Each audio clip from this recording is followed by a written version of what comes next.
भाई क्या खेल रहे हो भाईजान? ये क्लिपिंग कह रहे हैं, क्लिपिंग। नोट लगे हुए, नोट पैसे लगे हुए हैं। तेरा काम नहीं है, जा तेरा काम नहीं है। अच्छा हाँ, तेरा काम नहीं है, बच्चों का काम नहीं है खेलना हमारे साथ। महाराज ये हंस रहे हलकट हंस। अच्छा फिर जो है ना मेरे भी पैसे लगाओ, मैं भी फ्लिपिंग खेलता हूँ। कितने पैसे? तेरा काम, तेरे पास कितने मेरे पास है ये दे कितने पैसे हैं? ये दे कितने? मेरे पास है भाई, मेरे पास है 10,000 है, मुझे भी फ्लिपिंग खिलाओ। भूखे नंगे करो कि में 10,000 आ गए। रखो पैसे, जो भी जीत गया उसी के पैसे सब ले जाएगा। ठीक है, चलो शुरू करो। नहीं भाई, पैन मेरे से होनी चाहिए जी। क्यों? मैं अब कर रहा हूँ दूसरी दफा।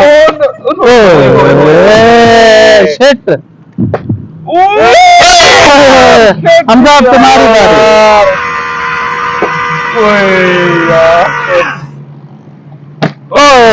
शिट यार,